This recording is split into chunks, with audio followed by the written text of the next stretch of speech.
देखिए तीर्थ का स्थल तो जिस नाम से प्रसिद्ध है वो तो आप यहीं खड़े अच्छा, हो वट वृक्ष के नीचे जी। और दर्शनीय स्थल यहाँ पे गणेश जी की प्रतिमा है 42 फुट ऊंची। अच्छा। उसी के पास में हनुमान जी की है 77 फीट ऊंची 77 हाइट, जिसके अंदर 700 करोड़ राम नाम समाये हुए हैं। उसी के पीछे नक्षत्र वाटिका है, राशि के पेड़ है और गंगा घाट पे गंगा जी है। भगीरथ की तपस्या का फल हमें प्राप्त हो रहा है। भगीरथ ने तपस्या करी, फल हम प्राप्त कर रहे हैं। गंगा जी का दर्शन करो। और गंगा के पास में शंकर जी की 101 फुट ऊंची प्रतिमा, उसी के पास में दुर्गा शेर पे विराजमान है, दुर्गा मैया 51 फुट ऊंची और शिवलिंग 41 फुट ऊंचा है। ये यहाँ के दर्शनीय स्थल है। यहाँ दर्शन व्यक्ति कर सकता है। दिल में तेरी आस लगाए आया तेरे द्वार, प्रभु अब दर्शन दे दो, प्रभु अब दर्शन दे दो। दिल में तेरी आस लगाए आया तेरे द्वार, प्रभु अब दर्शन दे दो, प्रभु अब दर्शन दे दो। तेरी महिमा छुपी किसी से न जाने जग संसार, प्रभु अब दर्शन दे दो, प्रभु अब दर्शन दे दो।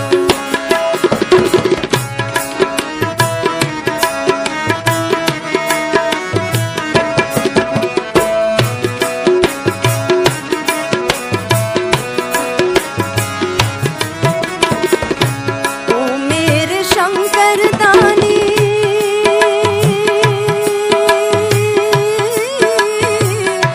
सबको दिए हो वरदान तू। ओ मेरे शंकर दानी, सबको दिए हो वरदान तू।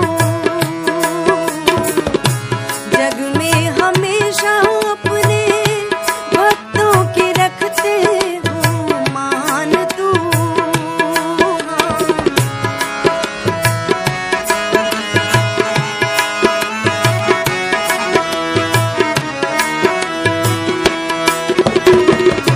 ओ मेरे शंकर दानी, सबको दिए हो वरदान तू। जग में हमेशा अपने भक्तों के रखते हो मान तू। मुझ पर भी जय सिया राम। जय श्री राम। इस वक्त बड़े ही एक पावन तीर्थ स्थल पे हम मौजूद हैं। हरिद्वार से 50-60 किलोमीटर पहले मुजफ्फरनगर ज़िला है और मुजफ्फरनगर ज़िले में ही शुक्रताल क्षेत्र है। और ये वो पावन स्थल है जहाँ पे पहली बार सुखदेव जी महाराज ने राजा परीक्षित जी को भागवत की कथा सुनाई थी। और यहीं पे वट वृक्ष भी मौजूद है और उसी वट वृक्ष के नीचे बैठ करके परीक्षित जी ने श्रीमद् भागवत की कथा सुनी थी।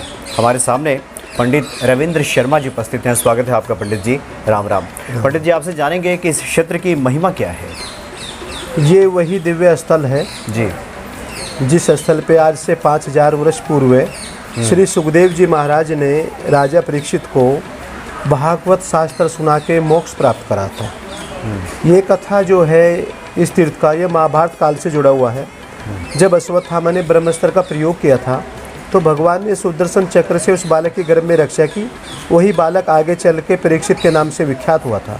तो परीक्षित के समय में कलयुग का आगमन हो चुका था और कलयुग को रहने के लिए परीक्षित ने कुछ स्थान दिए थे कि तुम ये फला स्थान पे रह सकते हो। तो उनमें कुछ स्थान थे जहाँ जुआ खेला जाता हो वहाँ पे तुम रहो, जहाँ काम हो वहाँ तुम रहो, जहाँ हिंसा होती वहाँ पे तुम रहो, जहाँ पर स्त्री गमन होता है वहाँ पे तुम रहो। तो कलयुग ने कहा महाराज सारे स्थान ऐसे देते जा रहे हो, कोई एक आधा अच्छा स्थान तो दो। तो अच्छा स्थान क्या चाहिए बताओ कि जो भी आपकी इच्छा हो कि जाओ, कोई भी धातु हो उसमें आप रह सकते हो, पर वो अनित्य से हो, कमाया हुआ हो। के लिए ठीक है। तो बताते हैं जब कभी पांडव लोग राजसू यज्ञ कर रहे थे तो उस यज्ञ में सभी दिशाओं को जीतना अनुकूल था, जब भी वो यज्ञ सफल माना जाता था। और जरासंध जो थे पांडवों के अनुकूल नहीं थे और भीम के द्वारा जरासंध का वध हुआ था तो निशानी के तौर पे उसका मुकुट उठा लाए थे। तो आने वाले समय परीक्षित राजा बने। अब उन्हें क्या पता पूर्वजों की संपत्ति है तो हमारी है, तो उठा के पहन लिया। अब जब कोई नई चीज़ पहनता है तो दर्पण जरूर देखता है। तो राजा ने भी मुकुट पहना और जैसे ही दर्पण देखा तो एक इच्छा जागृत होगी वो इच्छा कैसी हुई, शिकार खेलने की। तो शिकार खेलने जंगल में चले गए। तो शिकार खेलते खेलते राजा परीक्षित थक गए, तो जल की तलाश में एक ऋषि के आश्रम में पहुंच गए, समीक ऋषि के। और ऋषि महाराज जो थे भजन में बैठे हुए थे, बार बार याचना करते रहे, जल उनको मिला नहीं। तो कलयुग की बुद्धि जागृत होगी कि तुम राजा हो, तुम्हारा सम्मान नहीं कर रहा है, महाराज पाखंड कर रहा है, इसको दंड दो। तो क्या दंड दूँ? इधर उधर देखा तो कलयुग की ही प्रेरणा से एक मरा हुआ सर्प दिखाई पड़ा। तो तीर की नोक से उठा के ऋषि के गले में डाल दिया। ऋषि महाराज जब भी नहीं उठे तो राजा तो क्रोधवंश अपने हस्तिनापुर चले आए। उन ऋषि के एक पुत्र थे श्रृंगी ऋषि, पास में कोसी के नाम की नदी पर स्नान कर रहे थे। तो उनको ऋषि बालकों से पता चला कोई राजा आया और बाबा के अपमान कर गया, गले में सर्प डाल गया। तो उनको बड़ा क्रोध आया, अरे राजा और वो भी संत महात्मा के गले में फूलों की माला की जगह सर्प डाल गया। जब ये राजा महात्माओं के साथ ऐसा करेगा, संतों से के साथ, तो प्रजा के साथ क्या करेंगे? तो ये सोचते हैं भगवान अपने धाम में चले गए, द्वापर युग पूरा हो गया तो हमें कोई रोकने वाला नहीं है, तो हम अभी दंड देते हैं। तो नदी का जल लिया और शराब दे दिया। शराब डाला है तो सर्प के काटने से मृत्यु हो जाएगी 7 दिन के अंदर। शराब देकर अपने पिता के पास आए, रोने लगे, उनकी समाधि खुली। अरे ये मजाक किसने किया हमारे साथ? मालूम नहीं बाबा, जिसने किया हमने उसको दंड दे दिया। दंड? कैसा दंड? महाराज उसने बाबा आप गले में सर्प डाला, तो सर्प डाला तो सर्प के काटने से उसकी मृत्यु हो जाएगी 7 दिन के अंदर। जानते कौन था? नहीं। तो ऐसे श्राप दे दिया। तो ऋषि महाराज ने ध्यान लगा कर देखा, तुमने तो बहुत बड़ा पाप कर दिया। अरे एक छोटी सी गलती कारण मृत्यु दंड दे दिया ऐसे धर्मात्मा राजा को, जिसको गर्भ में भगवान का दर्शन हो गया। और हमारा इतना समय हो गया भगवान का दर्शन नहीं हुआ। वो तो हमारे अतिथि थे, हमारे आश्रम में आए थे, वो प्यासे थे, हम उनका सत्कार नहीं कर सके, भजन में थे। तुमने बहुत गलत किया। अरे दोषी तो कोई और है, ये तो कलयुग ने करा दिया, वे तो दोषी थोड़ा ही है। जी जी। उन्हें खबर करो कि हमने तो श्राप दिया। तो एक शिष्य को हस्तिनापुर भेजा। उधर राजा भी अपने महल पहुंचे हस्तिनापुर, और जैसे मुकुट उतारा तो सात्विक बुद्धि जागृत होगी। ये मैं क्या करके आया हूँ, मेरे पूर्वज कितना सम्मान करते थे और मैं श्राप डाल के आया हूँ, तो लोग क्या कहेंगे? सवेरे जाऊँगा, क्षमा मांगूंगा। तो द्वारपाल ने बताया ऋषि महाराज आए हैं, उनका स्वागत किया। जो भी दंड देना चाहते हैं तैयार है। दंड निर्धारित हो चुका है। आपके जीवन का 7 दिवस है, एकांत जगह पर जाकर वास करो। तो बताते हैं राजा परीक्षित अपने पुत्र जन्मेजय को हस्तिनापुर की गद्दी देके सब मोह त्याग दिया। देखो कितना बड़ा धर्मात्मा राजा है, एक क्षण में सब कुछ त्याग के और वहां से चल दिए, इस स्थल पे आए। हालांकि हस्तिनापुर के पास में गंगा जी है, तो 60 किलोमीटर आने की जरूरत क्या थी परीक्षित को? ये जो स्थल था भजन का केंद्र था। आपने कथा सुनी होगी, पढ़ी होगी जी। कभी हस्तिनापुर के राजा हुए थे दुष्यंत। तो दुष्यंत राजा शिकार खेलते खेलते कर्णव ऋषि के आश्रम में गए, जो कोटद्वार साइड में लगता है। शकुंतला से उनकी भेंट हुई, गंधर्व विधि से उनका विवाह हुआ। निशानी के तौर पे राजऋषि ने अंगूठी दिया। तो उसी समय दुर्वासा ऋषि वहाँ पे आए। दुर्वासा का सम्मान नहीं हुआ तो दुर्वासा ने शकुंतला को श्राप दे दिया, जिस राजकुमार के इसमें हमें भूल एक दिन यही भूल जाएगा। तो बताते जब उसे मिलने जा रही थी हस्तिनापुर, तो उसकी अंगूठी गिर गई यहाँ। तो महाकवि कालिदास ने अभिज्ञान शाकुंतला में शाकावतार वर्णन किया। ये राजा प्रेषित इस स्थल पे आए, त्रिकालदर्शी संत महात्मा प्रकट हुआ कि मेरी मुक्ति कैसे होगी, मैं प्रेत नहीं बनना चाहता, मेरे पूर्वजों पर भगवान की बड़ी कृपा रही, कुछ तो उपाय करो। तो वे जानते थे त्रिकालदर्शी संत महात्मा क्या होने वाला है, क्या लीला होने वाली है। तो उन्होंने कहा जिसने गर्भ में रक्षा करी उनका ध्यान करो। अब गर्भ में रक्षा की थी भगवान ने, उस समय था द्वापर युग। तो वही नारायण सुखदेव मुनि के रूप में प्रकट हुआ और 6 दिन तक भगवान की कथा राजाओं के चरित्र सुनाए। और जैसे ही 7वां दिवस आया तो उनको एक क्रिया सिखाई, अष्टांग योग। तो अष्टांग योग के द्वारा उन्होंने अपनी इच्छा से प्राण निकाल दिए। तो तक्षक चला काटने के लिए यहाँ से 5 किलोमीटर एक कस्बा पड़ता है मोरना, उसके पास एक गांव पड़ता है बिड्डाहेड़ी बोलते हैं। पहले उसको हिंदी भाषा में बोलते थे भेंट। भेंट माने होता था मिलन, 2 व्यक्ति का मिलन हुआ। तक्षक और ब्राह्मण का मिलन हुआ। कहाँ जा रहे हो महाराज? तक्षक ने पूछा ब्राह्मण देवता से कि आज 7वां दिवस है, तक्षक काटेगा, मैं उसका विष उतार दूंगा। महाराज तुम उतार दोगे? वो तो बड़ा वैसेला है, अगर चलो देख लो तुम्हें क्या मिलेगा, धन इत्यादि, जो जितना चाहिए हम दे देते हैं। तो बताते तक्षक ने ब्राह्मण को धन इत्यादि दे के मोड़ दिया। तो मुड़ना होते उस स्थल का नाम मोरना हो गया। अच्छा। तो यहाँ पे आए, देखा त्रिकालदर्शी संत महात्मा जा चुके थे, खाली शरीर था परीक्षित का, क्योंकि योग के द्वारा अपने इच्छा से प्राण निकाल देते। तक्षक ने आया, देखा राजा बैठे है, जाकर डंक मारा। तो मरे हो क्या मारो, उसमें प्राण तो है ही नहीं। तो शराब भी पूरा हो गया, उनको मोक्ष मिल गया। अर्थात जो फल भगवान के साथ में रहने से पांडवों को प्राप्त नहीं हो पाया, वो फल परीक्षित को प्राप्त हो गया। अच्छा। तो ये जो भागवत की स्थल है, यहाँ पे गुजरात, महाराष्ट्र, तमिलनाडु, भारत के अनेक प्रांतों से, दूर देश विदेश से आते हैं लोग बाग कि भागवत जहाँ सुखदेव महाराज ने सुना, एक बार जाके हम भी अपने पितरों की सुख शांति के लिए, अपने मनोकामनाओं की सिद्धि के लिए, मोक्ष प्राप्ति के लिए, जो भी कामनाएं संसारिक हो वैसी हो आध्यात्मिक हो, उस दृष्टि से आके के यहाँ पे भागवत कथा श्रवण करते हैं और अपने जीवन को सफल बनाते हैं। 5000 वर्ष पहले का ये इतिहास है। अभी 300 साल पहले फिर चमत्कार हुआ, इसे बहुत कम लोग जानते हैं। राजस्थान में अलवर जिला है, वहाँ पे एक गाँव पड़ता है डेहरा, शाहपुरा भैरोड रोड पे। तो संत चरणदास जी का जन्म हुआ, छोटे बच्चे थे, गांव के बाहर खेल रहे थे पत्ते की चक्री बना के। तब सुखदेव महाराज का दर्शन हुआ, तो सुखदेव महाराज ने इनको गोद में बिठाया और पेड़े का प्रसाद दिया कि चेला बना लिया, जब बड़े हो जाओगे ढूंढ लेना और बड़े बड़े राजा बादशाह तुम्हारे चरणों में झुकेंगे। तो फिर ये 7 साल की अवस्था में दिल्ली आए पर नाना के यहाँ। इनके जो नाना थे वे बादशाह के अधिकारी थे, मोहम्मद सारंगीला बादशाह का नाम था, बादशाह का शासन था। तो मुल्ला जी से कहा पढ़ाओ, तो उनको चमत्कार दिखाया पंडित जी को। तो इसी तरह इनकी अवस्था 18 वर्ष की हो गई। तो जब सत्संग में गए तो मालूम पड़ा प्रभु प्राप्ति बिना गुरु का नहीं होता। अब गुरु की तलाश में लगे, ऐसा गुरु चाहिए जो काम करो तो लोभ मोह से परे हो। कि ऐसा तो एक ही गुरु हुआ कलयुग में, नारायण का अवतार सुखदेव महाराज। कहाँ मिलेंगे कि वो तो अंतर्यामी है। तो इनके मन में आया वहीं चलना चाहिए जहाँ भागवत सुना। तब इस तीर्थ का वर्णन किया इन्होंने, ऐसे लगा वर्ष 19वां जहाँ निकले मोरनत हिस्सा, गंगा यमुना के मध्य जानो, शुक तार पास पहचानो, जहाँ कथा सुखदेव सुनाई, राजा परीक्षित को समझाई, ताते शुक तार नाम भैया कृष्ण भक्ति वरदायक सोई। यहाँ पे आए, सुखदेव महाराज का दर्शन हुआ, बचपन की याद दिलाई और यहाँ पे दीक्षा प्रदान किया। तब नाम रखा चरणदास। इनका नाम था रणजीत लाल भार्गव। तो फिर दिल्ली चले गए। तो दिल्ली में फतेहपुरी है, तो वहाँ पे 14 साल तक योग साधन किया, अष्ट सिद्धि नवनिधि प्राप्त की। तो सुखदेव महाराज ने कहा अष्ट सिद्धि नवनिधि का मालिक हो, बादशाह की तरह हो। तो 30 नौका लगाए, 2 दरवाजे पे, कोई चवा डोला रहा, कोई सेवा कर रहा। कई स्थल बनाए, एक स्थल है चावड़ी बाजार, तो वहाँ पे है चरखी वाला, चरणदास की बगीची, चरणदास मार्केट। बड़े बड़े बादशाह शाह आलम अली गोवर, मोहम्मद शाह, नादिर शाह जैसे सब चरणों में झुक गए। बोला नादिर शाह जब समझ मनमाई, ऐसा फक्कड़ दूसरा हिंदुस्तान में नहीं। फिर ये वृंदावन गए, तो वृंदावन में सेवा कुंज, तो सेवा कुंज में छिप के बैठ के भगवान की लीला देखूंगा। देखा पुजारी लोग घूम रहे हैं, सिद्धि थी, छोटा रूप बना दिया।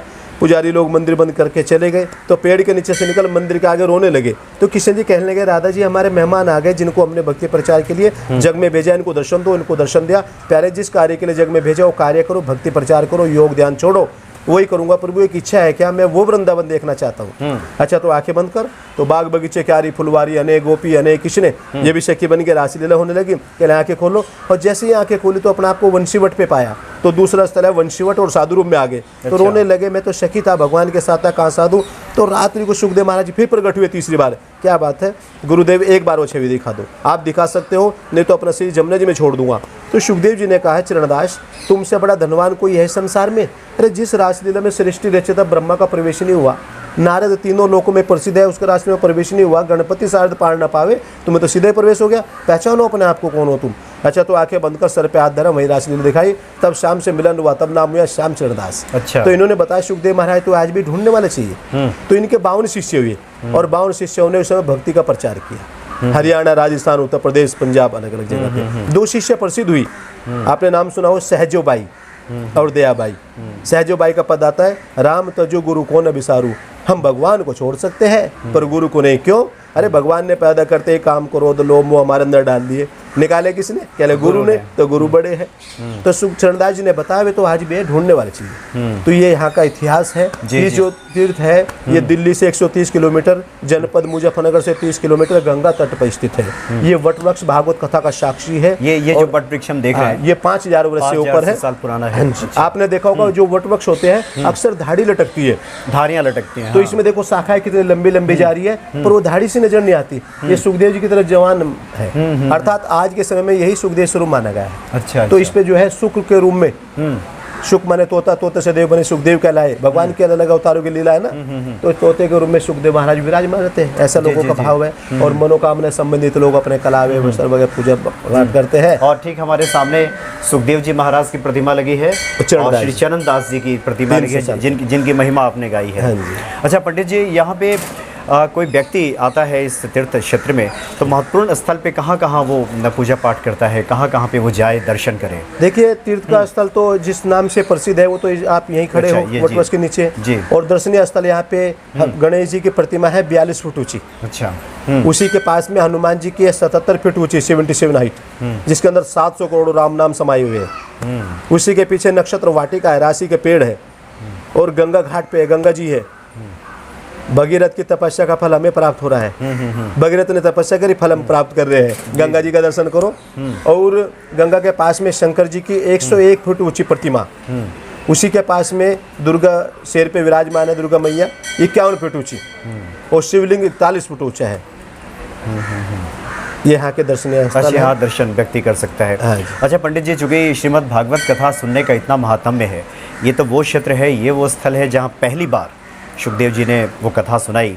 तो यहाँ पे कोई भक्त अगर सच्चे मन से श्रद्धा भाव से आए तो उसे क्या फलाफल की प्राप्ति होती है? उसकी मनोकामनाएं पूर्ण होती है।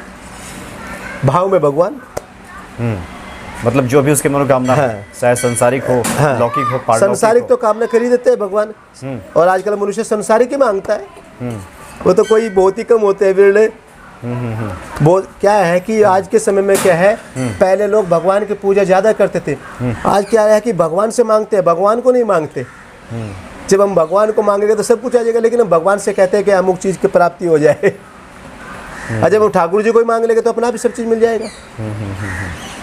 तो इसलिए भगवान से मत मांगो, भगवान को ही मांगो।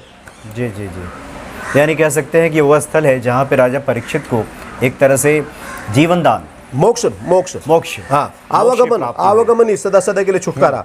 जो फल भगवान के साथ में रहने से पांडवों को प्राप्त नहीं हो पाया, वो फल परीक्षित को प्राप्त हुआ। पांडवों को मिला स्वर्ग, परीक्षित को मिला मोक्ष, जिस मोक्ष के लिए देवता भी तरसते हैं। क्योंकि स्वर्ग का मतलब क्या है, ऐसो आराम युक्त जीवन।